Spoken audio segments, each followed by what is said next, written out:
ஆறாவது அத்தியாயம். ஸ்லோகம் 24.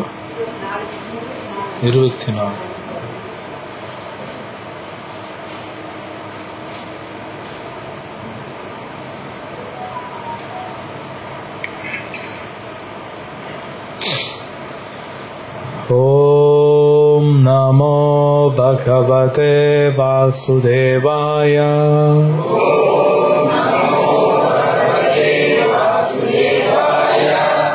ஓம் நமோ பகவதே வாசுதேவாய.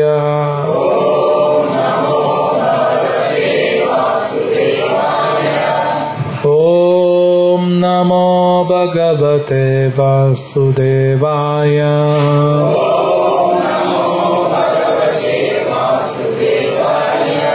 நாராயணம் நமஸ்கிருத்ய நரம் சைவம் நரோத்தமம் தேவீம் சரஸ்வதிம் வியாசம் ததோ ஜயமுதிரயே. நஷ்டப்ராயேஷு அபத்ரேஷு நித்யம் பாகவத சேவையா பகவதி உத்தம ஸ்லோகே பக்தி பவதி நைஷ்டிகி. 24வது ஸ்லோகம், 6வது அத்தியாயம். சநிஷ்சயேன யுக்தவ்யோ யோக நிர்வின்ன சேதசா சங்கல்ப பிரபவான் காமாம் த்யக்த்வா சர்வான் சேஷதः.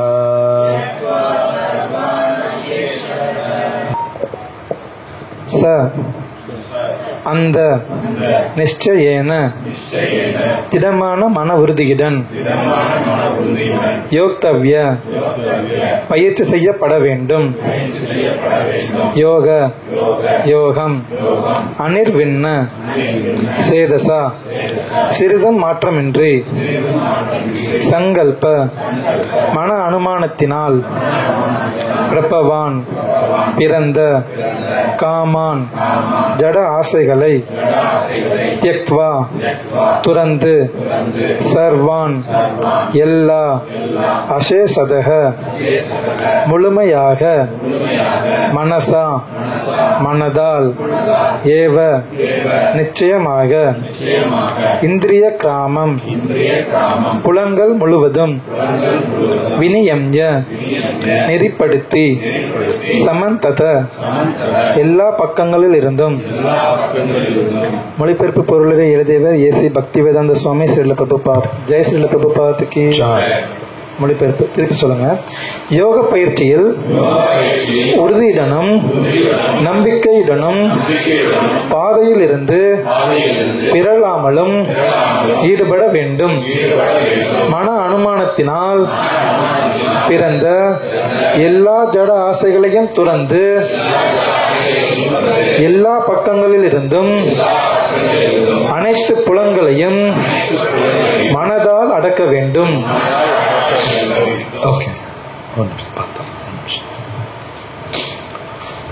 அஜ்ஞானாதிமிரந்தஸ்ய ஞானாஞ்சனஷலாக்கயா சக்ஷுர்மிலிதம் யேன தஸ்மை ஸ்ரீ குரவே நமः. ஸ்ரீ சைதன்ய மனோபீஷ்டம் ஸ்தாபிதம் யேன பூதலே ஸ்வயம் ரூப கதா மஹ்யம் ததாதி ஸ்வப்தாந்திகம். வந்தேஹம் ஸ்ரீ குரு ஸ்ரீயுதா பதகமலம் ஸ்ரீ குரும் வைஷ்ணவாம்ச ஸ்ரீ ரூபம் சாக்ரஜாதம் சஹகன ரகுநாதான்விதம் தம் சஜீவம் சாத்வைதம் சாவதூதம் பரிஜன சகிதம் கிருஷ்ண சைத்தன்ய தேவம் ஸ்ரீ ராதா கிருஷ்ண பாதாம் சஹகன லலிதா ஸ்ரீ விஷாகாவிதாம்ச. ஹே கிருஷ்ண கருணா சிந்தோ தீனபந்தோ ஜகத்பதே गोपेश गोपिका कांता राधा कांत नमस्तुते. तप्त कांचन गौरांगी राधे वृंदावनेश्वरी वृषभानुसुते देवी प्रणमामि हरिप्रिये. வாஞ்சா கல்பதருபிஷ்ட கிருபா சிந்துப்யேவ ச நானாம் பாவனேப்யோ விஷ்ணவேப்யம் நமோ நமः நமாவம் விஷ்ணுபாதாய கிருஷ்ணப்ருஷ்டாய பூதலே ஸ்ரீமதே பக்திவேதாந்த ஸ்வாமிநிதி நாமினே நமஸ்தே சாரஸ்வத தேவே கௌரவாணி பிரச்சாரிணே निर्विशेष शून्यवादी पश्चातदेशतारिणे श्री कृष्ण चैतन्य प्रभु नित्यानंद श्री द्वैत गदाधर श्रीवासादि गौर भक्त वृंद हरे कृष्ण कृष्ण कृष्ण हरे हरे हरे राम राम राम हरे हरे.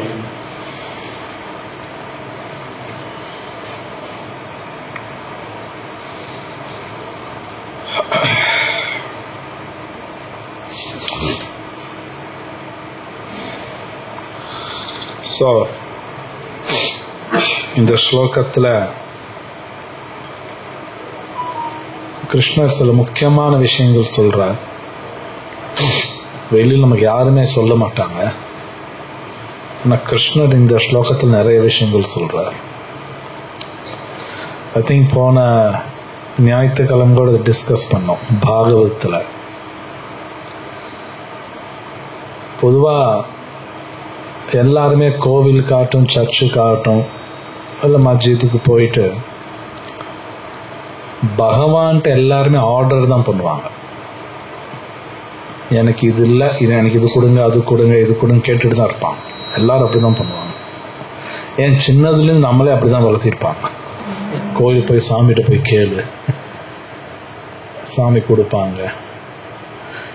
சொல்லப்போனால் பகவானை ஒரு ஆர்டர் சப்ளையர் மாதிரி பண்ணிடுவாங்க. நம்ம ஹோட்டல் போய் எனக்கு இது வேணும்னா அப்படியே அந்த சர்வர் கொண்டு வருவார். அது மாதிரி பகவானை ஒரு சப்ளையர் மாதிரி பண்ணுறாங்க. ஆக்சுவலி அப்படி தான் நடக்குது. பட் அவர் சப்ளையர் கிடையாது. ஆக்சுவலாக அவர் தான் நமக்கு ஆர்டர் பண்ணுவார், நான் தான் சப்ளை பண்ணுவேன். ரிவர்சல் தான் போகணும். அப்படிதான் பகவத்கீதை இருக்கு. இந்த ஸ்லோகத்துல ரெண்டாவது பாதி, முதல் பாதி அவர் படிப்பாரு, அப்ப அதை டிஸ்கஸ் பண்ணலாம். இந்த ரெண்டாவது பாதியில செகண்ட் சென்டென்ஸ் டிரான்ஸ்லேஷன் மொழிபெயர்ப்புல படிக்கிறீங்களா? மன அனுமானத்தினால் பிறந்த எல்லா ஜட ஆசைகளையும் துறந்து எல்லா பக்கங்களில் இருந்தும் அனைத்து புலன்களையும் மனதால் அடக்க வேண்டும். கிருஷ்ணர் பாருங்க, மொத்த ஜடாசி எடுத்துடணுங்கிறார். இங்க கம்ப்ளீட்டா எடுக்கணுங்கிறார் பாருங்க. ஜட ஆசை அப்படின்னா நமக்கு நிறைய இருக்கு. ஒரு உதாரணம் சொல்றேன், ஆச்சரியமா இருக்கலாம், ஆனா அது உண்மை. என் குழந்தை வசதியா வாழணும் அப்படின்னு நினைக்கிறேன்னு வைங்க. இது கேட்டா இது பரவாயில்ல, நல்ல ஆசை தானே, என் குழந்தை வசதியா வாழணும். சாஸ்திர கண்ணோட்டத்தில் அது மோசமான ஆசை. அது மோசமானது, சரியான ஆசை கிடையாது. என்ன இப்படி சொல்றீங்களேன்னா, சாஸ்திர கண்ணோட்டத்தில் என் குழந்தை இந்த உலகத்துல வசதியா சந்தோஷமா வாழணும் அப்படின்னா ஒண்ணு இந்த உலகத்துல வாழணும்னு நான் நினைக்கிறேன். ஆனா இந்த உலகத்துல கிருஷ்ணர் சொல்றார் சந்தோஷமாவே வாழ முடியாதுங்கிறார். கிருஷ்ணர் சொல்றார் இந்த உலகத்துல சந்தோஷமா வாழ முடியாது, இங்க கஷ்டங்கள் தான் இருக்கும். இங்கேயும் அவன் தப்பிக்கணும்னு நினைச்சா கூட பரவாயில்ல, இந்த உலகத்துல என் குழந்தை சந்தோஷமா வாழணும்னு நினைச்சா பைத்தியக்காரத்தம் அது. ஜஸ்ட் லைக் என் குழந்தை ஒரு சஹாரா டெசர்ட், சஹாராங்கிறது ஒரு பாலைவனம், அந்த பாலைவனத்தை சந்தோஷமா இருக்கணும்னு நினைச்சா எப்படி இருக்கும்? பைத்தியமான்னு கேட்பாங்க. ரெண்டும் ஒண்ணுதான். இந்த உலகத்துல நான் சந்தோஷமா இருக்குன்னு நினைச்சேன்னா நான் பைத்தியக்காரன் தான். இது வெளியில யாரும் சொல்லல, கிருஷ்ணர் சொல்றார். பகவத்கீதையில இருக்குது, 6வது அத்தியாயம் 8வது அத்தியாயத்துல வரும். ஆனா அநேகமா எல்லாரும் அப்படிதான் நினைப்போம், என் பையன் ரொம்ப வசதியா இருக்கணும், சந்தோஷமா இருக்கணும். பைத்தியக்காரத்தனம். அதுக்குதான் நம்ம பாகவதம் படிக்கணுங்கிறது. ஐ திங்க் போன வாரம் அது முன்னாடி வாரம் பார்த்தோம், ஒரு ஸ்லோகா இருக்கு. பிரபுபாத் இந்த பகவத்கீதையில மேல்கோலா கொடுக்கிறார். ரிஷபதேவர் அவங்க பையனை கூப்பிட்டு என்ன சொல்றார்? இந்த உலகத்தை விட்டு தப்பிச்சிரு அப்படிதான் பேசுறார். இது நல்ல உலகம் கிடையாதுங்கிறார். மகன் அப்படிதான் பேசுறாரு அவரு. இங்க நான் வந்து சந்தோஷமா இருக்குன்னு நினைச்சேன்னா பன்னிக்கூட அது கிடைக்குங்கிறார். அப்படியே அந்த வார்த்தை யூஸ் பண்றார். பன்னிக்கும் கிடைக்கும், அதெல்லாம் பெரிய சந்தோஷம் கிடையாது, முதல்ல தப்பிச்சிருக்கிறார். தவம் இருங்கிறார். ஸோ இந்த ஸ்லோகத்தை கிருஷ்ணர் பாருங்க, நம்ம மனசுலேருந்து நமக்கு தெரியாது. நான் இங்கே உட்காந்துருக்கனால எனக்கு இல்லைன்னு நினைக்காதீங்க. மனசுலேருந்து எத்தனை விதமான ஆசைகள் வரும் நமக்கே தெரியாது. நமக்கு தெரியாது. அத்தனை கோடி கோடி வரும். 1-2 கிடையாது, கோடி கோடி ஆசைகள் வரும். கிருஷ்ணர் சொல்றாரு எல்லாத்தையும் தூக்குங்கிறார், ஒண்ணு கூட வச்சிருக்காதுங்கிறார், இருக்கவே கூடாதுங்கிறார். கிருஷ்ணர் அப்படிதான் சொல்லித்தார். இதுதான் கரெக்ட். ஏன் அப்படின்னா ஒரு சின்ன ஆசை, அதாவது ஒரு ஜட ஆசை, ஒரு ஆசை இருந்தாலும் மறுபடியும் இங்க வந்து பிறந்தாகணும். ஆமா, மறுபடியும் இங்க அனுப்பிடுவாங்க. ஜஸ்ட் லைக் ஜெயிலில் இருக்கான் ஒருத்தன், அவன் வெளியே அனுப்பணும்னு நினைக்கும் போது ஒரு சின்ன தப்பு பண்ண மறுபடியும் உள்ளே வச்சுக்குவாங்க, வெளியே அனுப்ப மாட்டாங்க. வெளியே அனுப்பணும்னு நினைக்கிறாங்க, மறுபடியும் தப்பு பண்ணா மறுபடியும் உள்ளே வச்சிருப்பாங்க. நான் வெளியெல்லாம் போகக்கூடாது, இங்கே இன்னொரு தப்பு பண்ணிட்டேன். ஸோ இங்க கிருஷ்ணரே சொல்றார், ஒண்ணு கூட இருக்காது, எல்லா சைடுங்கிறார். அப்படிதான் சொல்றாரு, எல்லா புலன்களும் அடக்கணுங்கிறார். இல்ல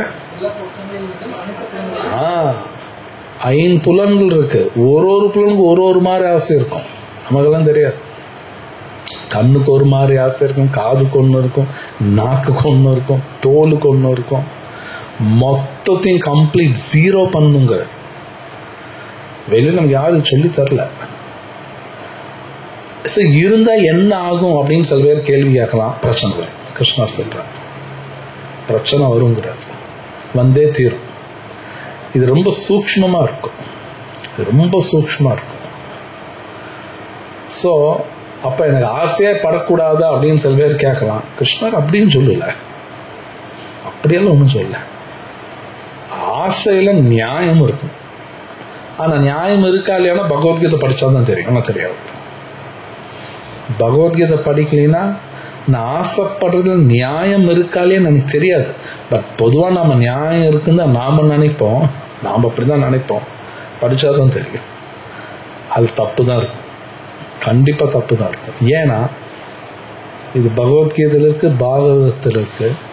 பகவான் கிருஷ்ணர்கிட்ட பக்தி பண்ணா மட்டும்தான் மனசு ஒழுங்கா வேலை பண்ணும், இல்லைன்னா வேலை பண்ணாது. 100% வேலை பண்ணாது. அது மட்டும் ஒழுங்கா வேலை பண்ணாதுன்னா தேவையில்லாதெல்லாம் தேவைன்னு சொல்லிக்கிட்டே இருக்கும்.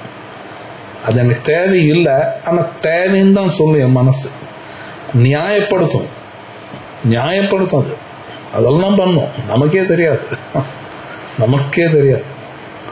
இல்லைன்னு ஏன் கிருஷ்ணர் இத்தனை ஸ்லோகம் இந்த அத்தியாயத்துல பாருங்க, மனசை பத்தி அத்தனை ஸ்லோகம் இருக்கு. ஏமாத்திருங்கிறாரு. இதெல்லாம் உண்மை, பொய்யெல்லாம் கிடையாது. நம்ம ராமாயணம், மகாபாரதம் இல்ல மற்ற புராணங்கள் படிக்கிற போதுதான் தெரியும், நாமெல்லாம் சாதாரண மனிதர்கள். தேவர்களுக்கே பிரச்சனைகள்லாம் இருக்கு, அவங்களுக்கே இந்த புலன்கள் அடுக்கிறது ரொம்ப கஷ்டம். நாமெல்லாம் ஒன்றும் கிடையாது. அங்கேயும் அவங்களுக்கும் பொறாமையெல்லாம் இருக்கு. நாமெல்லாம் சாதாரண ஒண்ணுமே கிடையாது. கண்டிப்பா நமக்கும் பொறாமை இதெல்லாமே இருக்கும். சம்டைம்ஸ் தெரியணுமா இருக்கும், மோஸ்ட்லி நமக்கு தெரியாது, ஆனா இருக்கு, எல்லாமே இருக்கு. ஸோ கிருஷ்ணர் இந்த வார்த்தை இங்க மட்டும் இல்ல, 2வது அத்தியாயத்தில் பேசியிருக்கார், பல இடத்துல பேசுறார். இந்த மனசுல இருக்கக்கூடிய இந்த மோசமான ஆசைகள் மொத்தம் 0 பண்ணணுங்கிற. ஆனா அது பண்ணணும்னா ஹரே கிருஷ்ணா மகாமந்திரா சொல்லிக்கிட்டே இருக்கணும். ஹரே கிருஷ்ணா ஹரே கிருஷ்ணா கிருஷ்ணா கிருஷ்ணா ஹரே ஹரே ராம் ஹரே ராம். அது மட்டும் இல்லாம மனசு சம்பந்தப்பட்ட அறிவும் வேணும் நமக்கு. சும்மா அப்படி ஆசையெல்லாம் டக்குனுங்கள் எடுக்கலாம் முடியாது. அந்த மனசு சம்பந்தப்பட்ட அறிவு வேணும். உதாரணத்துக்கு நான் வண்டி ஒழுங்கா யூஸ் பண்ணணும்னா அந்த வண்டி சம்பந்தப்பட்ட அறிவு ஓரளவுக்கு இருக்கும்.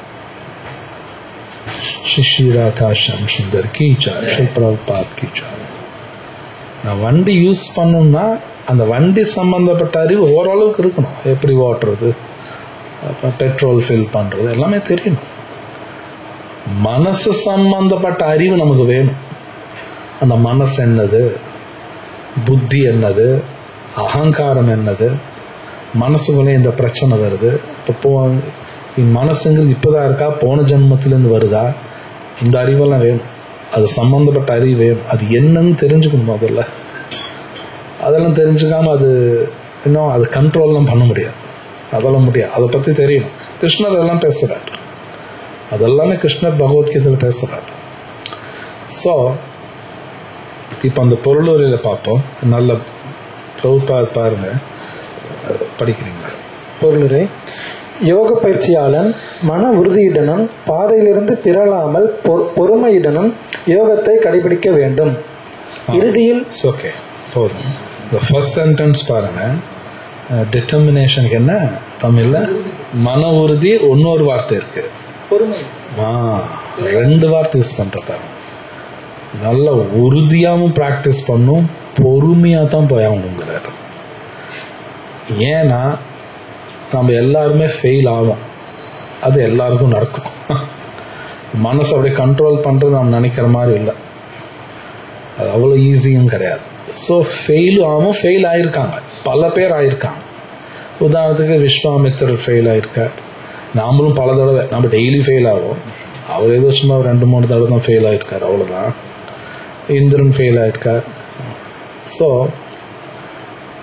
அங்கே பிரபுபாத் சொல்ற பொறுமையாகவும் போய் ஆகணும். ஏன்னா ஃபெயில் ஆகிறோமா, ஐயோ ஃபெயில் ஆயிட்டனே உட்காந்து மறுபடியும் விடக்கூடாது. விடக்கூடாது. ஏன்னா கிருஷ்ணர் அது பேச போறார். அதுவும் வரும். ஃபெயில் ஆகும், மறுபடியும் திருப்பி பொறுமையாக உட்காந்து மறுபடியும் இந்த டிட்டர்மினேஷனோட மறுபடியும் பண்ணி ஆகும். ஏன்னா இது அவ்வளோ ஈஸி இல்லை. ஜஸ்ட் லைக் ஒரு குழந்தை நடக்கிறதுக்கு முன்னாடி பல தடவை உழுகும். அது எந்திரிக்கும், உழுகும், எந்திரிக்கும், கடைசி நடந்துடும். ஜஸ்ட் நம்ம சைக்கிள் கற்றுக்கும் போது பாருங்க, பல தடவை விழுந்துருவோம், ஓட்ட உழுகுவோம். அதுக்கப்புறம் தான் நல்லா ஓட்டுவோம். ஸோ பிரபுபாத் ரொம்ப அழகா கொடுக்கிறார். உறுதியாகவும் இருக்கணும், பொறுமையா போய் ஆகணும். பொறுமையா இருந்தாலும் வேற வழி இல்லை. Next sentence.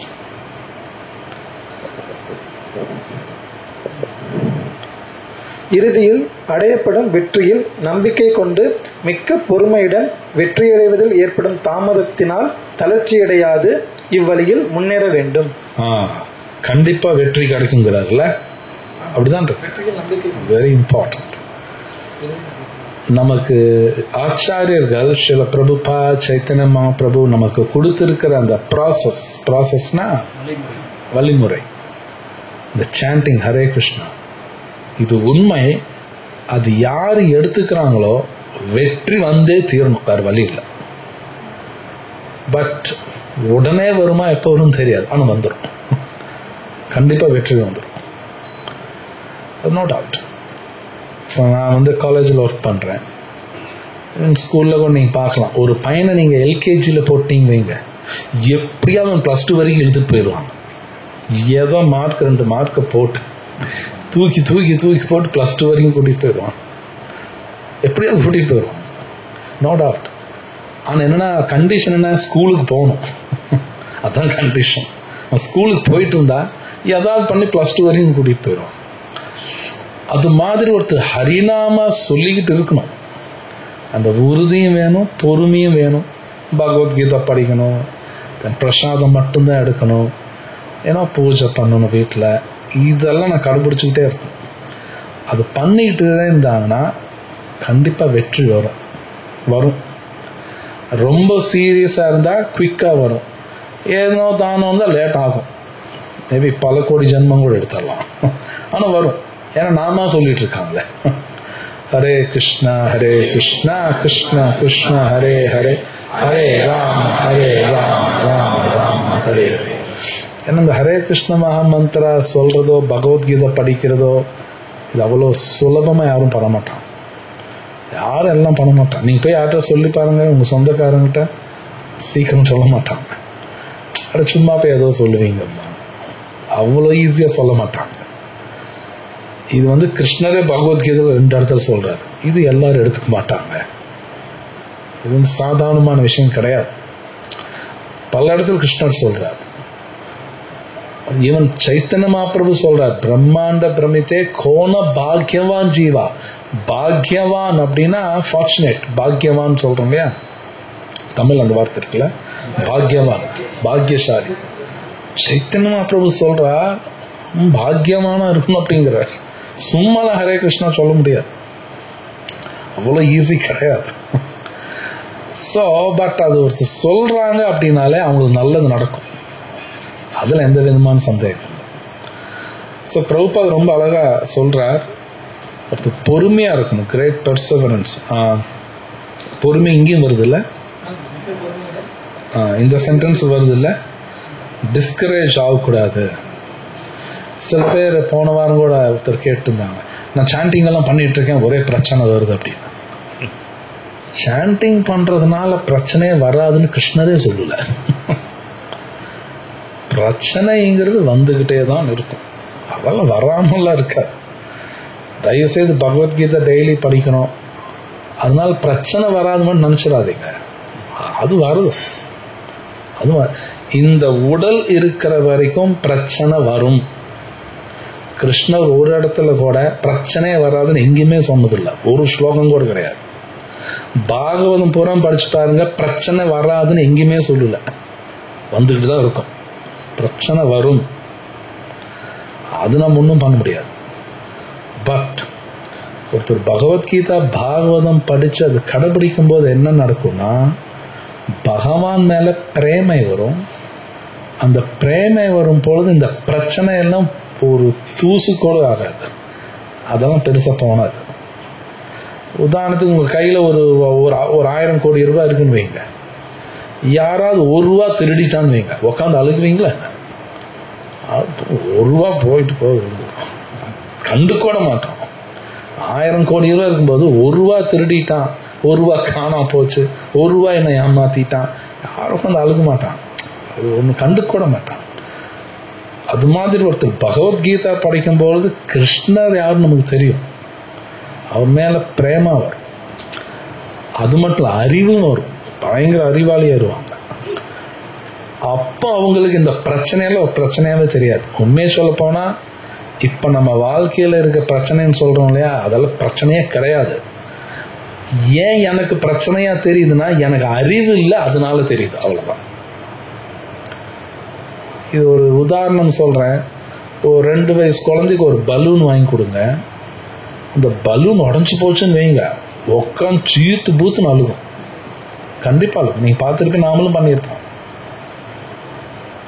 ஆனா நாம் அழுகுமா? நாம் அழுக மாட்டேன், இதுக்கு எதுகளை போய் அழுகுவியா இருப்போம். ஆனா அதே குழந்தை ஒரு 10 வயசு ஆனதுக்கு அப்புறம் அழுகாது, 2 வயசுல அழுது இருக்கும். அது 10 வயசுக்கு அப்புறம் பலூன் வாங்கின்னு உடஞ்சு போச்சுன்னு வைங்க, அது ஒன்றும் அழுகாது. ஏன்னா அறிவு இருக்கு, இதுக்கெல்லாம் அழுகுவாங்களா? உண்மையை சொல்ல போனா நம்ம வாழ்க்கையில வர பிரச்சனைகள் ஆனா பைசா பிரயோஜனம் பிரச்சனை தான். எனக்கு அறிவு இல்லாதனால அது பெருசா நான் நினைப்பேன். நமக்கு அறிவு இல்லை, இந்த பகவத்கீதா அறிவு இல்லை, அது என்னமோ பெருசா பார்த்துட்டு இருப்போம். ஏன்னா நான் வாழ்க்கையில எனக்கு தான் இருக்க பிரச்சனை, உலகத்துல எல்லாம் நல்லா இருக்காங்க நானா நினைச்சிட்டு இருப்பேன். பட் ஆக்சுவலி இந்த உலகத்துல பிரச்சனைகள் அதுல பிரச்சனையே கிடையாது, ஆக்சுவலி அது கிடையாது. இந்த அறிவு இருந்தா தான் அது புரியும், புரியாது. நம்ம தேவையில்லாம தலையில போட்டுக்குவோம், அது இல்லாம உடம்பும் கெட்டு போயிடும், உடம்பும் கெடும், புத்தியும் வேலை பண்ணாது. ஸோ அப்போ ஒருத்தர் பகவத்கீதை படிக்கணும். பிரபுபாத் இங்க சொல்றார், கொஞ்சம் பொறுமையா இருக்கணுங்கிறார். பொறுமையா இருக்கும். பகவத்கீதை படிக்கும்போது தான் அது புரியும், புரியும் பொழுது பொறுமை வரும். நெக்ஸ்ட் படிக்கிறீங்களா? உறுதியான பயிற்சியாளனுக்கு வெற்றி நிச்சயம். Is very important. உறுதியான டெய்லி பயங்கரமா பிராக்டிஸ் பண்ணணும். உதாரணத்துக்கு ஒருத்தர் இப்பெல்லாம் கிரிக்கெட் ஆடுறாங்க, ஏதோ நடந்துட்டு இருக்கு, நீங்க அவங்கெல்லாம் பயிற்சி பார்த்தீங்கன்னா தோக்குறான்னு ஜெயிக்கணும் ரெண்டாவது, பயிற்சி கரெக்டாக பண்ணுவாங்க. காலையில் 5 மணிக்கு கிரவுண்டுக்கு வந்தால் வருவாங்க, கரெக்டாக அந்த சாப்பாடு அது மாதிரி தான் சாப்பிடுவாங்க, எக்ஸசைஸ் பண்ணுவாங்க, அந்த பயிற்சி பண்ணுவாங்க. ஒரு பௌதீகமாகவே மேலே வந்தால் கூட அது பண்ணுவாங்க, சும்மாலாம் கிடையாது. எல்லா விளையாட்டு வீரர்களும் அப்படித்தான், இந்த பயிற்சி பார்த்தீங்கன்னா கரெக்டாக பண்ணுவாங்க. இது ஆன்மீகம் அது மாதிரி தான். பட் என்னன்னா இந்த இப்போ உலகத்தில் கிரிக்கெட் ஆடுறாங்க, தோக்குறாங்க, அதெல்லாம். ஆனால் ஆன்மீகத்தில் தோல்வின்னு ஒன்று கிடையாது, கிடையவே கிடையாது. கிருஷ்ணர் சொல்லியிருக்காரு, ஸ்வல்பம் அப்பியஸ்ய தர்மஸ்ய திராயத்தே மகதோ பயாத். கிருஷ்ணர் சொல்ற ஸ்வல்பா, கொஞ்சம் இது கடைபிடிச்சா கூட வாழ்க்கையில மகதோ பயாத் அப்படின்னா பெரிய பெரிய டேஞ்சர்ஸ்லையும் தப்பிச்சிடும் கிருஷ்ணர் சொல்ற. ஸோ மேபி நம்மளோட மெட்டீரியல் லைஃப்ல ஃபெயிலு இதெல்லாம் இருக்குது, ஆன்மீகத்தில் ஃபெயில்னு ஒன்று கிடையாது, பாஸ் தான் இருக்கும். ஆனால் என்னன்னா அது எப்போ கிடைக்கும் தெரியாது, ஆனால் கண்டிப்பாக கிடைக்கும் நம்மளோட உறுதி பொறுத்து. ஸோ பிரபுபாத் எழுதுறாரு கண்டிப்பாக கிடைக்கும் அப்படிங்கிறார். ஸோ சில பிரபுபாத் சொல்றாரு அதிகாலையில் எந்திரிக்கணும், இட்ஸ் வெரி இம்பார்ட்டன்ட். உண்மையிலே ஒருத்தர் ஆன்மீகத்தில் முன்னேறணும்னா அதிகாலையில் எந்திரிக்கிறது ரொம்ப இம்பார்ட்டன்ட், சும்மாலாம் கிடையாது. ஆச்சாரிய சலம் சொல்லி கொடுத்துருக்காங்க, அதிகாலை பிரம்ம முகூர்த்தத்தில் எந்திரிக்க சொல்லுவாங்க. ஆனால் நாளைக்கு காலையில் நான் 3:30 மணிக்கு 4 மணிக்கு எந்திரிக்குன்னு வைங்க பேச்சுக்கு, நாளைக்கு காலையில் எந்திரிக்குன்னா இந்த நாள் இன்னைக்கு நான் ஒழுங்காக இருக்கணும், என்னோட சாப்பாடு எல்லாம் கரெக்டாக இருந்தால் தான் நாளைக்கு காலையில் நான் கரெக்டாக எந்திரிப்பேன். சும்மா போட்டு இது வரைக்கும் சாப்பிட்டுன்னு வைங்க, மூக்க பொடி எந்திரிக்க முடியாது. நாளைக்கு காலையில் ஒழுங்காக எந்திரிக்கணும்னா இன்னைக்கு என் லைஃப் கரெக்டாக இருக்கணும். அதுவே நாளான்னைக்கு நான் எந்திரிக்கணும், நாளைக்கு நான் ஒழுங்காக இருக்கணும். அது மாதிரி அப்படி பார்த்தா டெய்லி ஒழுங்காக இருந்தால் தான் அந்த அதிகாலையில் எந்திரிக்கிறது. ஆச்சாரிய சொல்கிறாங்க அதிகாலையில் எந்திரிப்பாங்க, அதிகாலையில் எந்திரிச்சு சாண்ட் பண்ணுன்னு சொல்லுவாங்க, இந்த மகாமந்திர சொல்லுவாங்க. அது தெரியும், இங்கெல்லாம் மங்களாரத்தி தினமும் நடக்குது, வந்து பாருங்க தெரியும். வந்து இங்கே பக்தர்களோட உட்காந்து இந்த மங்களாரத்தி சாண்டிங் அவங்களோட பாகவதம் உட்காந்து பாருங்க, வித்தியாசம் தெரியும். நீங்கள் வீட்டில் பண்ணுறதுக்கு இங்கே பண்ணுறதுக்கு வித்தியாசம் இருக்கும். பக்தர்களோட உட்காந்து பண்ணும்போது நல்லா இருக்கும், சக்தி ரொம்ப கிடைக்கும். ஸோ இதெல்லாம் கண்டிப்பாக பண்ணணும், இதெல்லாம் கண்டிப்பாக வீட்லேயும் பண்ணணும். இப்போ இங்கே வர முடியலையா வீட்லேயாவது நீங்கள் அதிகாலையில் எழுந்திரிச்சு பண்ணணும், பண்ணி தான் ஆகணும். அப்படி இருந்தால் தான் வரும் எல்லாமே. நெக்ஸ்ட் படிக்கணும், அது முக்கியமான ஸ்லோகம். அது பக்தியுகத்தை பற்றி ரூப கோஸ்வாமி கூறுகிறார், உற்சாகா நிஷ்டயா தைர்யாத் தத் கர்ம பிரவர்தனாத் சங்கத்யாகாத் சதோ விருத்தே ஷட்பிர் பக்தி பிரசித்தியதி. இதயபூர்வமான உற்சாகம், பொறுமை, உறுதி, பக்தர்களின் சங்கம், விதிக்கப்பட்ட கடமைகளை ஆற்றுதல், சத்துவகுண செயல்களில் இடையறாது ஈடுபடுதல், இவற்றின் மூலம் பக்தியோக முறையை வெற்றிகரமாக பின்பற்றலாம். ஓகே, முடியுதுல்ல? ஸோ இந்த ஸ்லோகா ரொம்ப முக்கியமான ஸ்லோகம். நெக்டர் ஆஃப் இன்ஸ்ட்ரக்ஷன், தமிழில் உபதேசாமிர்தம், அதில் வரும். ரொம்ப அதில் மொத்தம் 6 விஷயங்கள் இருக்கு. உற்சாகம், நிச்சயா, தைரியாத். கரெக்டாக உற்சாகம் இருக்கணும். உற்சாகம்னு தெரியல, எந்தூசியாசம். எதுவுமே ஒரு காரியம் பண்ண ஒரு உற்சாகம் இருக்கணும், இல்லைன்னா அந்த காரியம் பண்ண முடியாது. அப்போ ஆன்மீகத்தின் உற்சாகம் இருந்தால் தான் சாண்டிங் பண்ணணும், பகவத்கீதை படிக்கணும், கடைபிடிக்கணும். அதுக்கு ஒரு எந்தூசியாசம், உற்சாகம் வேணும். ஆனால் அது வேணும்னா பக்தரோட சங்கத்தில் ஈஸியாக நடக்கும். இன்னும் எதுக்குமே பாருங்க, ஒரு செட்டு வேணும்பாங்க. சில பேர் சினிமாவுக்கு போனாலும் செட்டு வேணும்பாங்க. சில பேர் தனியாக போக மாட்டாங்க, யாராவது கூட தான் போவான். எதுக்கும் ஒரு செட்டு வேணும்பாங்க. ஈவன் ட்ரிங்க்ஸ் பண்ணால் கூட செட்டு வேணும்பா, அதெல்லாம் இருக்காங்க.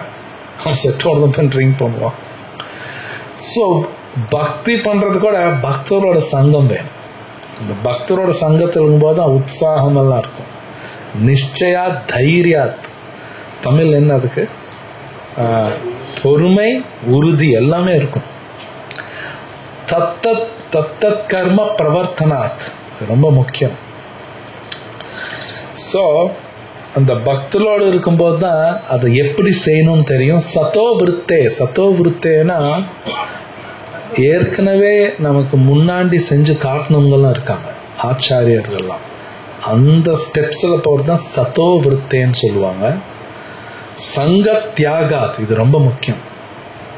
சங்க தியாகம்னா மோசமான சங்கத்திலேருந்து வெளியே வந்துடணும். அப்படின்னு என்னன்னா, நம்ம மோசமான சங்கம்னு என்ன நினைப்போம்னா மோசமானவர்கள், அதுலேருந்து வெளியே வரணும். அது ஒரு அர்த்தம் இருக்கு. இன்னொரு அர்த்தம் என்னன்னா, நமக்கு இந்த உடல்ல 3 உடல் இருக்கு.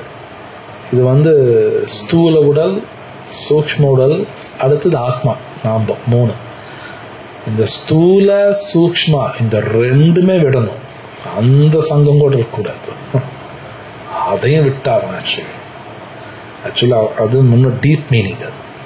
ஏன்னா இந்த மனசு, இந்த உடல், இது நம்ம கூட இருக்கிற வரைக்கும் நம்ம போட்டு நோயின்ட்டு தான் இருக்கும். விட்டாது நம்மள. அதையும் விட்டாங்க. எல்லாம் பகவான் அவ்வளோ ஈஸியாக கிடைக்க மாட்டாங்க. ஸோ சங்கத்தியாக சத்துவவிருத்தே சத்பீர்னு 6. ஸோ இந்த 6ம் வந்து பக்தி பிரசித்தியதி. இந்த 6 லட்சணங்கள் நம்மளை மேலே கூட்டிட்டு போகும். ஸோ நல்ல ஒரு எந்தூசியாசம் இருக்கணும். ஆக்சுவலாக அது ரொம்ப முக்கியம். இப்போ அந்த படிங்களா, அது நல்லா இருக்கு. நெக்ஸ்ட் உறுதியை பொறுத்தவரை கடலின் அலைகளால் தனது முட்டைகளை இழந்த குருவியின் உதாரணத்தை பின்பற்ற வேண்டும். ஒரு குருவி கடற்கரையில் முட்டைகளை இட்டது. ஆனால் பெருங்கடல் அம்முட்டைகளை தனது அலைகளால் இழுத்து சென்று விட்டது. மிகுந்த வருத்தமுற்ற குருவி தனது முட்டைகளை திரும்பி தரும்படி கடலிடம் வேண்டியது. அம்முறையீட்டினை கடல் கண்டுகொள்ளவே இல்லை. எனவே குருவி கடலை வற்றச் செய்வது என்று முடிவு செய்தது. தனது சின்னஞ்சிறு அலகால் கடல் நீரை வெளியேற்ற ஆரம்பித்தது. அதன் இயலாத உறுதியை கண்டு எல்லாரும் சிரித்தனர். இச்செய்தி பரவ இறுதியில் விஷ்ணுவின் மாபெரும் பறவை வாகனமான கருடன் இதனை கேட்டார். தனது சிறிய சகோதரி பறவையின் மீது கருணை கொண்ட அவர் குருவியை காண வந்தார்.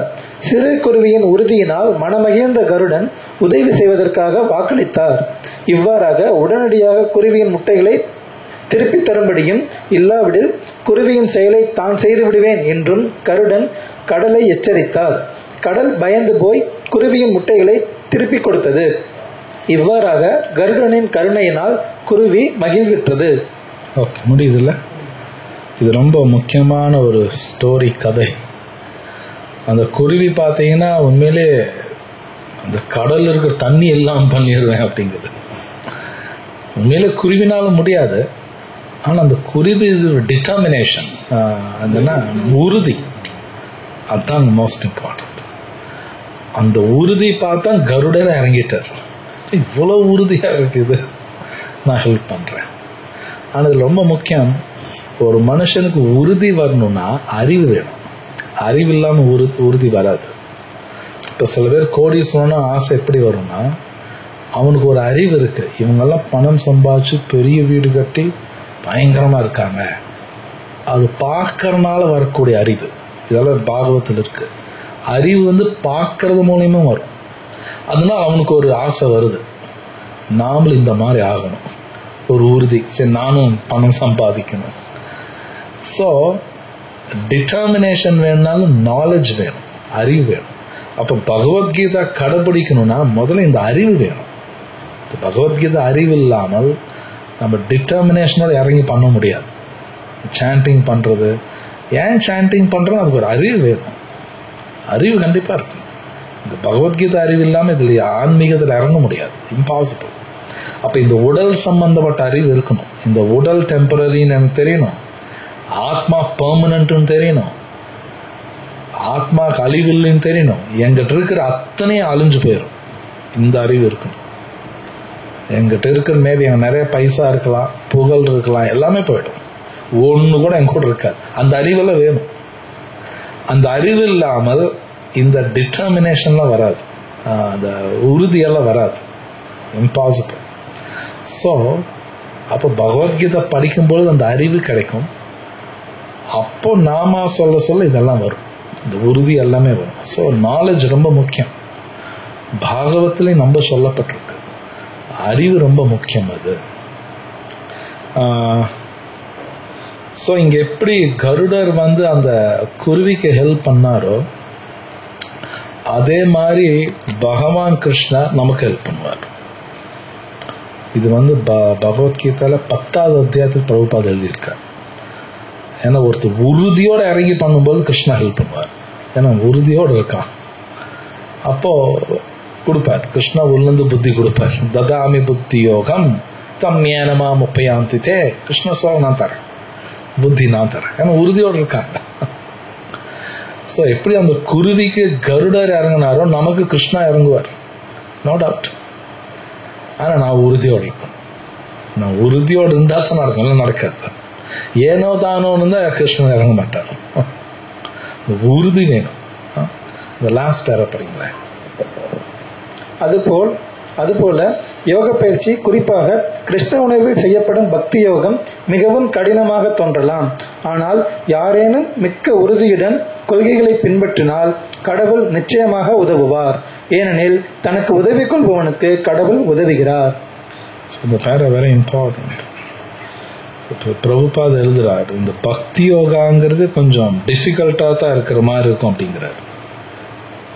ஆனா உறுதியோட பண்ணோம்னா வெற்றி நிச்சயம். அது லாஸ்ட் சென்டென்ஸ் ரொம்ப முக்கியம்.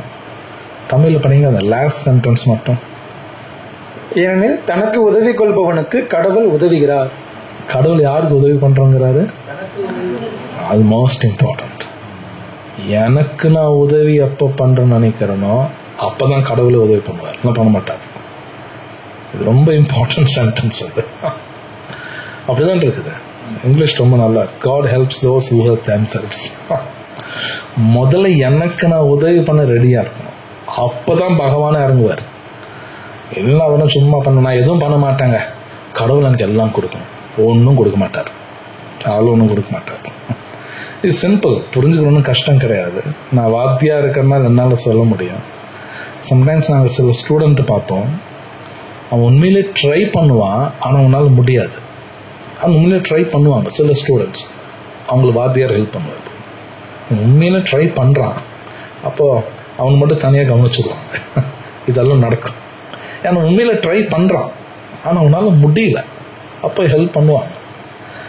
அப்போ உண்மையிலே நான் ட்ரை பண்ணன்னு வைங்க, பகவான் ஹெல்ப் பண்ணுவார்.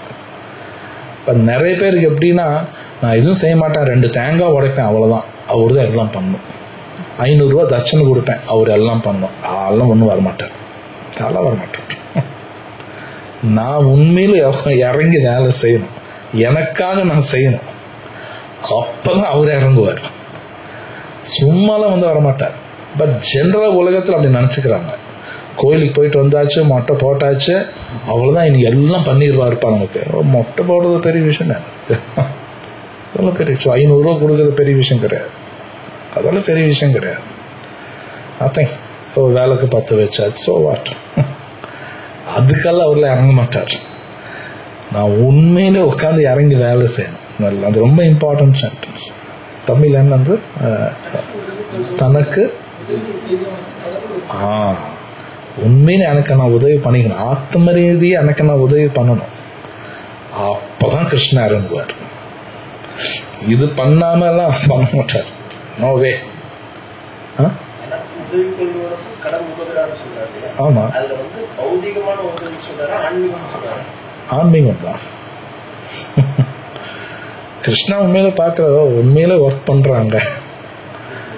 உண்மையில நான் ஒர்க் பண்ணும் பொழுது கிருஷ்ணா ஜஸ்ட் லைக் அந்த குருவிக்கு நடந்த மாதிரிதான். அந்த குருவி உண்மையில உட்காந்து வேலை பண்ணுது. சோ கருடர் இறங்கிட்டார். அதே மாதிரிதான் நமக்கும் நடக்கும். பௌதீகம் வரும்பொழுது சம்திங் டிஃபரெண்ட், அது வேற. இங்க ஆன்மீகமா சொல்லப்படுது. அப்கோர்ஸ் கிருஷ்ணா பௌதீகமா எல்லாம் கொடுப்பாரு, கொடுக்க மாட்டான்னு கிடையாது. இன்னொன்னு, ஆன்மீகமோ பௌதீகமோ எல்லாமே கிருஷ்ணா தான் கொடுக்கணும், அது எல்லாமே கிருஷ்ணா தான் கொடுப்பார். பட் டிவோட்டினா ஸ்பெஷல், தட் இஸ் ஸ்பெஷல். அது கிருஷ்ணர் பகவத்கீதை சொல்லியிருக்கார் வேற இடத்துல. சமோகம் சர்வபூதேஷு நமே த்வேஷோ நாஸ்தி ப்ரியஹ ஏ பஜந்தி தூ மாம் பக்த்யா மயி தே தேஷு சாப்யஹம். பட் பக்தி பண்ணும்போது நான் அவங்களை விட மாட்டேன். இல்லைன்னா எல்லாமே நியூட்ரல்ங்கிற கிருஷ்ணா. நான் எல்லாருக்கும் சமம் தான், இவனை பிடிக்கும் இவனை பிடிக்காதெல்லாம் கிடையாது அர்ஜுனா. பட் யாராவது உட்காந்து ஒர்க் பண்ணால் நான் விட மாட்டேன், எனக்காக ஒர்க் பண்றான், விட மாட்டேன். ஸோ உண்மையிலே எனக்கு நான் ஹெல்ப் பண்ணிக்கணும். நான் அதிகாலையில் எந்திரிக்கிறதாகட்டும், சாண்டிங் ஆகட்டும், நான் உட்காந்து படிக்கணும். இட்ஸ் நாட் தட் 4 பேர் பார்க்குறாங்களா நான் சாண்ட் பண்ணுவேன், 4 பேர் பார்க்கும்போது பகவத்கீதை படிக்கிறது. நான் தனியாக இருக்கும்போது கூட அதுதான் பண்ணுவேன். அப்போ அது பகவானுக்கு தெரியும், பரமாத்மாவா இருக்க, அவங்களுக்கு எல்லாம் பண்ணுவார். ஸோ அது ரொம்ப முக்கியமான சென்டென்ஸ். எனக்கு நான் உதவி பண்ணிக்கிறானா ஆத்ம ரீதியா, that's most important. Next shloka பார்க்கலாமா? 25. கொள்கைகளை பின்பற்றினால் கடவுள் நிச்சயமாக உதவுவார். எங்க இருக்குது?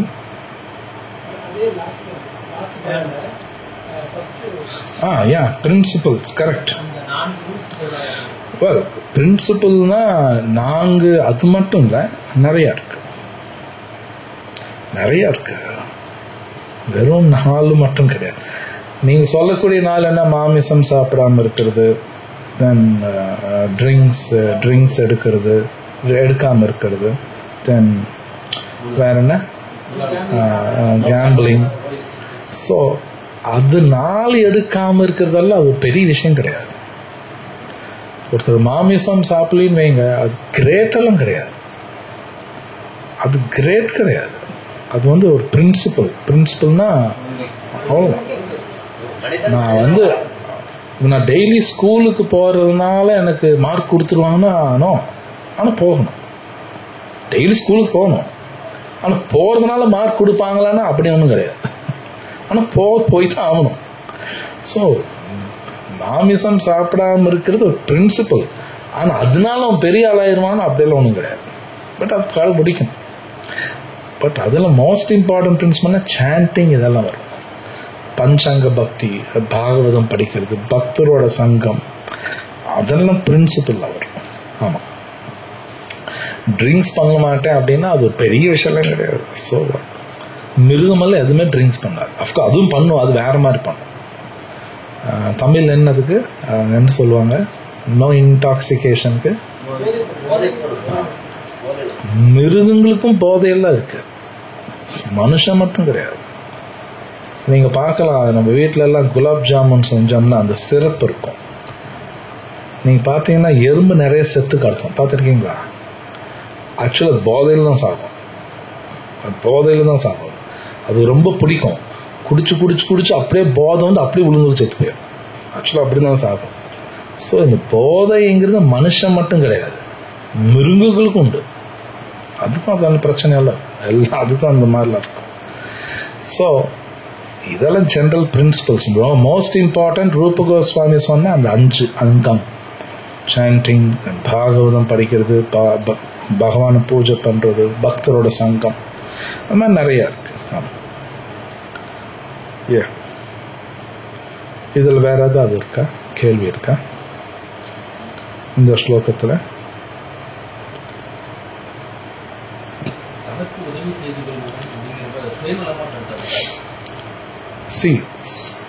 ஆன்மீகமா நான் சுயநலமா தான் இருக்கணும், தப்பு கிடையாது. வேதம் ஒத்துக்குது. மெட்டீரியலா தான் நான் சுயநலமா இருக்கக்கூடாது. ஆன்மீகமா நான் சுயநலமா இல்லைன்னா என்ன நான் காப்பாற்றிக்க முடியாது, தப்பு ஒன்றும் கிடையாது. ஆன்மீகமா நான் சுயநலமா தான் இருக்கணும். என்ன நான் எப்படி காப்பாத்திக்கிறது? செல்ஃபிஷ், ஸ்பிரிச்சுவலி செல்ஃபிஷா இருக்கணும், மெட்டீரியல்லி செல்ஃபிஷ்னஸ் இருக்கக்கூடாது. பட் ஆன்மீகமா இருக்கணும். எஸ், நான் காலையில் எந்திரிப்பேன், நான் அதிகாலையில் எந்திரிப்பேன், நான் சாண்டிங் பண்ணுவேன், அதெல்லாம் யாருக்காக விட்டு கொடுக்க முடியாது. ஒய்ஃப்காக, ஹஸ்பண்டுக்காக, சொந்தக்காரனுக்காக, நோ வே, அதெல்லாம் விட்டு கொடுக்க முடியாது. நான் பாகவதம் படிப்பேன், பிரசாந்தி எடுப்பேன். எனக்குன்னு சில கொள்கைகள் இருக்கு, அது நான் யாருக்காக விட்டு கொடுக்க முடியாது, கொடுக்க மாட்டேன். கொடுத்தேன்னா என் வாழ்க்கை போயிடும். ஸோ அதுதான் அங்கே பிரபுபாதா இருக்கிறேன். ஸ்பிரிச்சுவல்லி செல்ஃபிஷா தான் இருக்கும், மெட்டீரியல் இருக்கக்கூடாது, அது டேஞ்சரஸ்.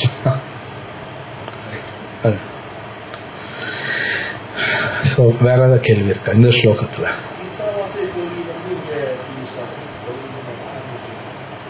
ஈசாவாஸ்யம் ஆன்மீகம் தானே. ஈசாவாஸ்யம் அது புரிஞ்சுக்கணும் கண்டிப்பா. ஏன்னா இந்த உலகத்துல எந்த பொருளும் என்னது கிடையாது, எல்லாமே கிருஷ்ணரோடதுன்னு புரிஞ்சுக்கிட்டா தான் ஆக்சுவலி அது புரியும் பொழுதுதான் பக்தியே பண்ண முடியும், இன்னும் பண்ண முடியாது. இந்த உடல் என்னது நான் நினைக்கிறேன், அது நினைப்பு இருக்கிறது, என்னால் பக்தி பண்ண முடியாது. இம்பாசிபிள். அந்த போகணுங்கிறான். அதுதான் சங்கத்தியாகாத். அந்த முன்னாடி படிச்சோம் இல்லையா, இந்த உடல் என்னோடது கிடையாது. அதுமே என்ன கல்யாணம் பண்ணியிருக்காங்க ஒருத்தர், அவங்க என்னோடது கிடையாது. மை ஒய்ஃப், மை ஹஸ்பண்ட், மைன்னு அப்படிதான் இருக்கும். இது உண்மை, பொய்யெல்லாம் கிடையாது. என்னது கிடையாது. கிருஷ்ணா எனக்கு கொடுத்துருக்கார் அவங்கள, நான் அவங்கள கரெக்டா பார்த்துக்கணும். அது எப்படி பார்த்துக்கணும்? சாஸ்திரம் படிச்சா தான் தெரியும். குழந்தை இருக்குன்னா என் குழந்தை கிடையாது. நோ, கிருஷ்ணா அந்த ஆத்மா எங்கிட்ட அனுப்பியிருக்கார். Take care. அப்ப நான் அவங்களை பார்த்துக்கணும். அது சாஸ்திரம் படி. இல்லைன்னா என்ன ஆகும்னா, இது உண்மை, நான் எப்ப என்னடுதுங்கிறானோ அது மூலமா தான் அட்டி வாங்குவேன். எந்த பொருள் என்னடுதுன்னு சொல்றனோ அந்த பொருள் மூலமா தான் அட்டி வரும்.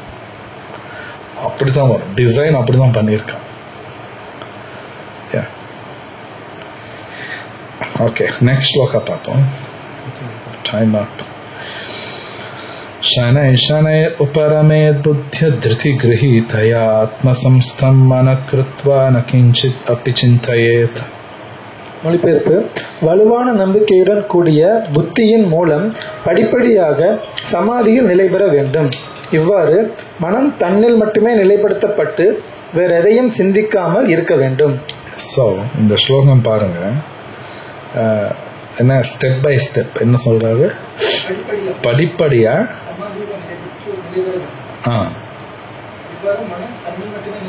இல்ல புத்தின்னு ஒன்னு படிச்சிருப்பீங்க. Yes, very important. So mind பர்ஃபெக்டா இருக்கணும்னா புத்தி ரொம்ப இம்பார்ட்டன்ட். மைண்ட் என் கண்ட்ரோல்ல இருக்குன்னா அறிவு ரொம்ப ஜாஸ்தி இருக்கணும். என்ன முடியாதுதான் கிருஷ்ணர் சொல்றாரு, இன்டெலிஜென்ஸ் ரொம்ப முக்கியம். புத்தி வேற அறிவு வேற. ஏற்கனவே உங்களுக்கு சொல்லியிருப்பேன், புத்தி வேற அறிவு வேற.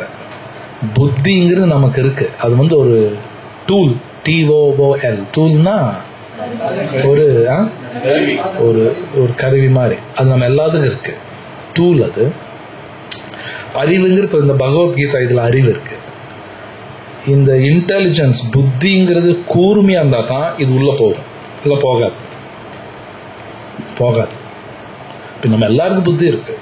ஸ்கூல்ல இப்ப 50 பசங்க இருக்காங்கன்னா 50 பேருக்கு புத்தி இருக்கு. ஆனா 50 பேர் ஏன் ஒரே மாதிரி படிக்கலைன்னா புத்தி வேலை பண்ணல. சில பேருக்கு புத்தி இருக்கு, வேலை பண்ண மாட்டேங்குது.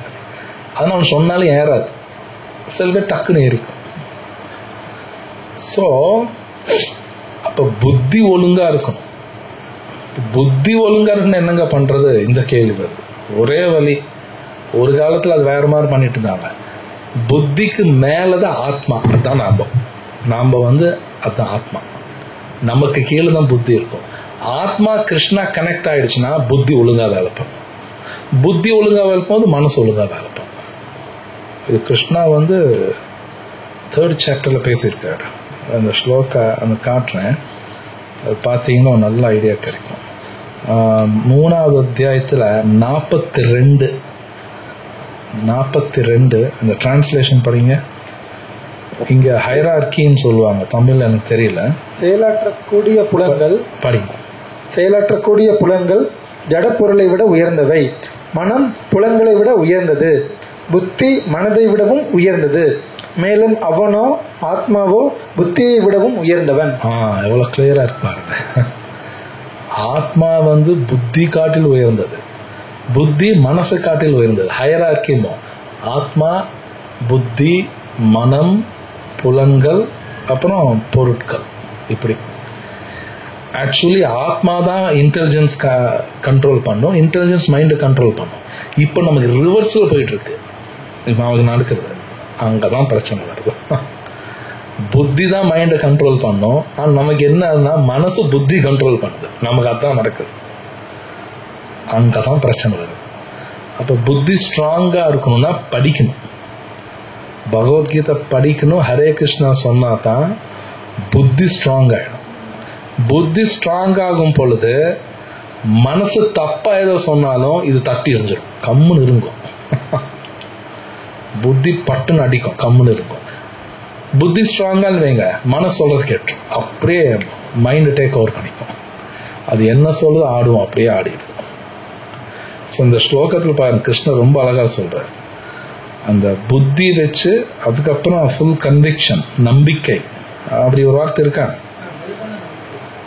அப்பதான் மனசு ஃபிக்ஸ் ஆகுங்கிறாரு இல்லையா?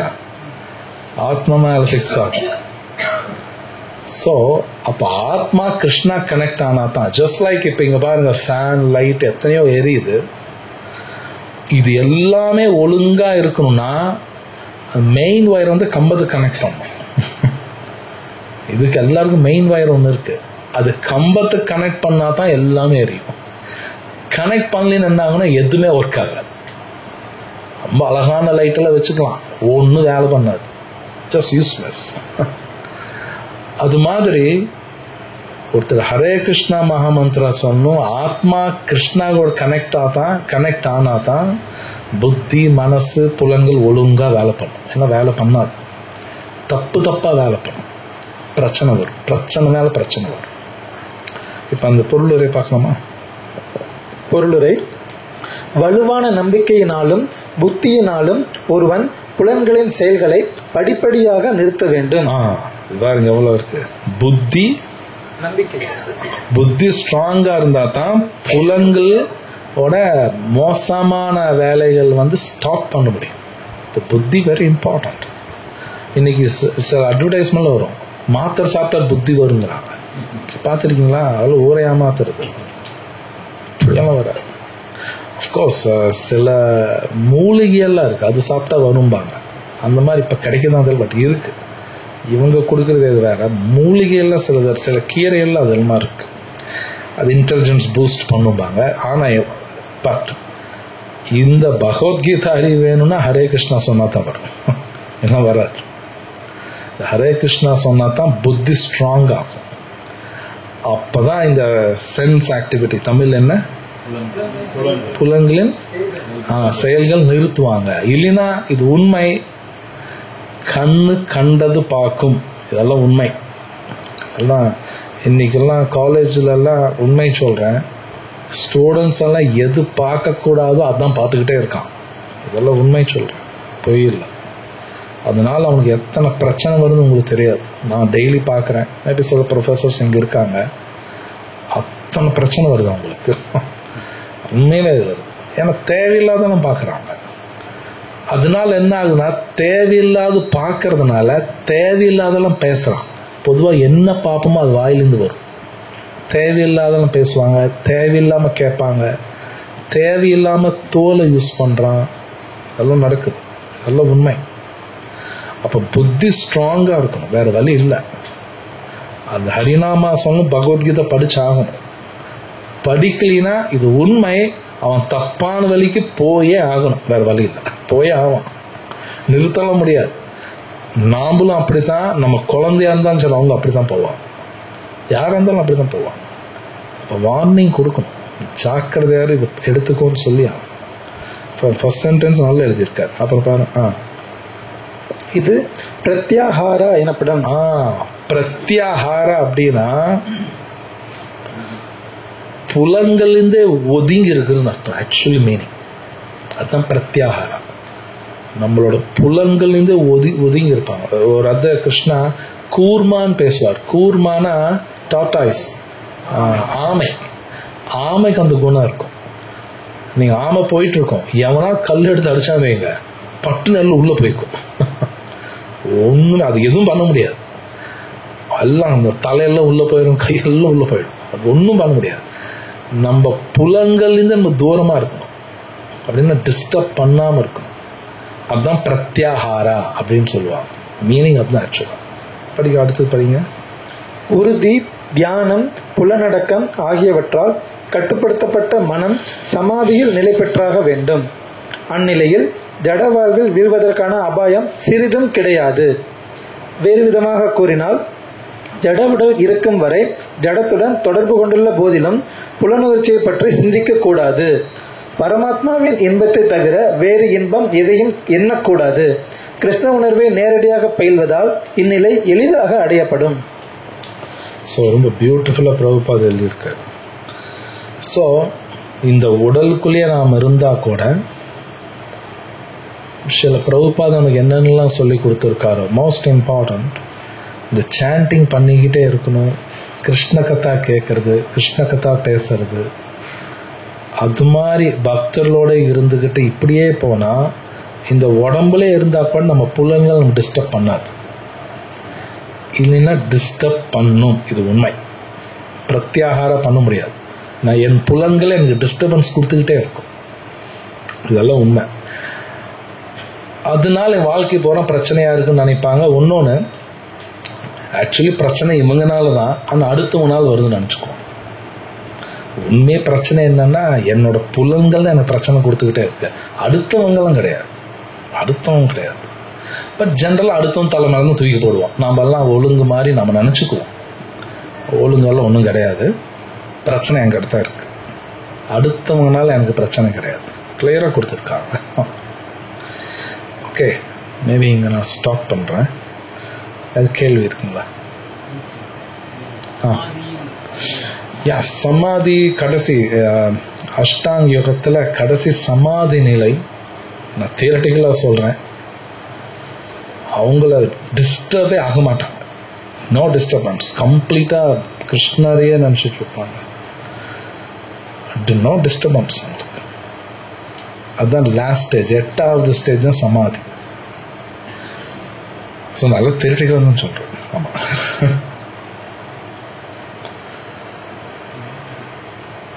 ஸோ வேற ஏதாவது கேள்வி இருக்கா?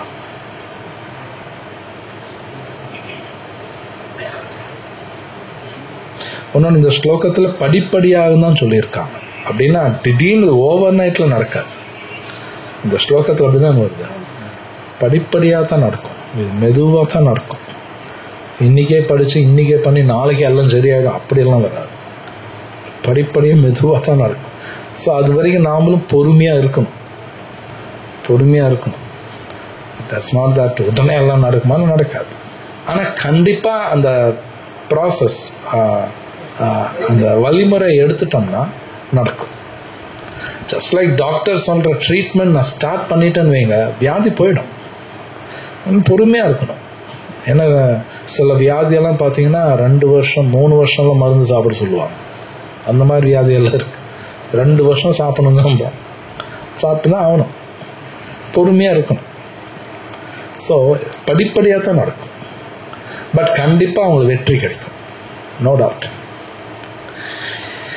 ஸோ வேற ஏதாவது கேள்விகள் இன்னைக்கு?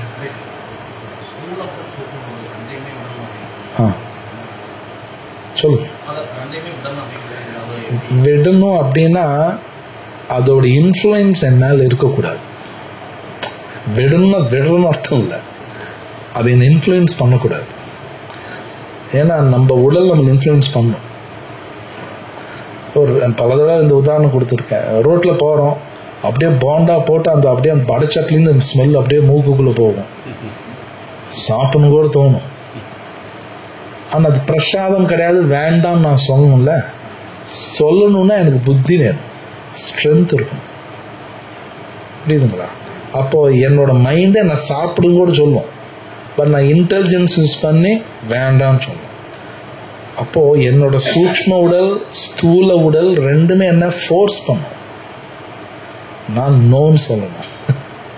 ஏன்னா வாயில் எச்சு வருது. ஓகே, ஸ்தூல உடல். சூக்ஷ்ம உடல் சாப்பிடு, பரவாயில்ல ஒரு தடவை தானே, ஹரே கிருஷ்ணா சொல்லிக்கலாம் இப்படின்னு சொல்லுவேன், பட் நோன்னு சொல்லி ஆகணும். ஸோ சங்க தியாகத்துனா அந்த 2 சங்கம் கூட தியாகம் பண்ணணும், இன்னும் கிருஷ்ணாட்டம் போக முடியாது. ஸோ வேற ஏதாவது கேள்வி இருக்கா? இந்த ஸ்லோகா சம்பந்தப்பட்ட क्वेश्चंस ஏதாவது? ओके, ग्रंथराज श्रीमद् भगवद गीता की जय, श्री प्रभुपाद की जय। तत्सत।